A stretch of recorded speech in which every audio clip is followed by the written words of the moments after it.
My horrible parents ruined my life and took all my money. So I tore up the check they gave me as a present and I moved out of the house. I got a job while I was in high school. It was with a friend of my father. I put away most of it and just bought myself some stuff I wanted, but my parents wouldn't buy for me. My parents aren't rich, but they do well enough. They wanted me to appreciate that material goods were paid for with my time. I didn't mind. I bought myself a PS4 and some games, which they made me share with my younger brother and sister. Once again, I didn't mind. I mostly played while they did homework or slept. When I graduated from high school, they said I had to start paying rent. That sucked because I was going to university in the fall and I was hoping to save up over the summer so I could work less during the school year. So I worked my butt off in school and at work. I ended up getting a job loading delivery trucks before school. And that sucked because I went to sleep at 7 p.m. most nights so I could get up early and go to work. I am about to graduate and I found a job in another province. I have already started doing my onboarding and online training. I will go from graduation to loading my car to leave. My parents had a graduation party for me where they tried to present me with a check for all the rent I paid plus a pittance in interest. I looked at the check for about a minute and I started laughing. All I could think of was the fact that I had no social life during university. Because I was working, I didn't have any money in investments like my friends did. Because they were taking my money, I asked them how they were doing this for my sister. They said they weren't since she wasn't working while she went to school.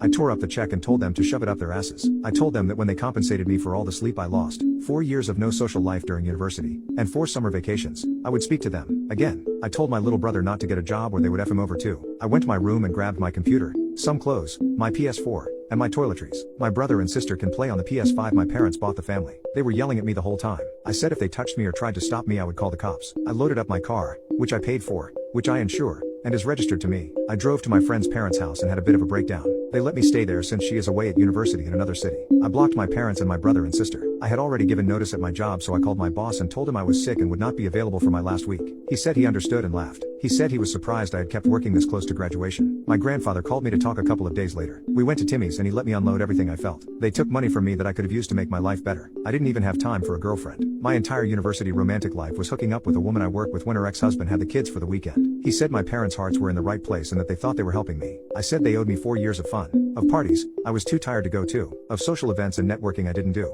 All the things they were subsidizing my sister, and that they would end up subsidizing for my brother. He said he understood and hugged me. He is old, but I couldn't have gotten free of that hug if I tried. He asked me if I needed money to start my new job. I said I did not want anything that came from my parents. He gave me a cashier's check for about 3 times what my parents took from me. He said to use it however I wanted in my new life. He said it wasn't part of my inheritance or anything. It was a gift from him and something my grandma would have wanted me to have. Some family have called me to say I behaved terribly and that I owe my parents an apology. I thank them for the call or message and block them. I'm calmer now and I do not think I am in the wrong. Update. 3 days later, I unblocked my family and spoke with my parents. I agreed to meet with them for lunch today. We went to the keg and talked. They said they didn't realize how I felt for those 4 years. My mom cried and said she was very sorry that I felt like they didn't care about me. They are also upset that my girlfriend is a single mom 14 years older than me. They asked if they could meet her and I said no. They offered me the check again and this time I took it and thanked them. I said I would come home later. After lunch, I went to the bank and deposited it. Since we all bank at the same branch, it was easy to cash it. I made sure that the money was in my account. Then I blocked them again. I am seeing my grandfather tomorrow. I am going to make sure he knows what I did and why. I am also going to invite him out to see my new place once I move west.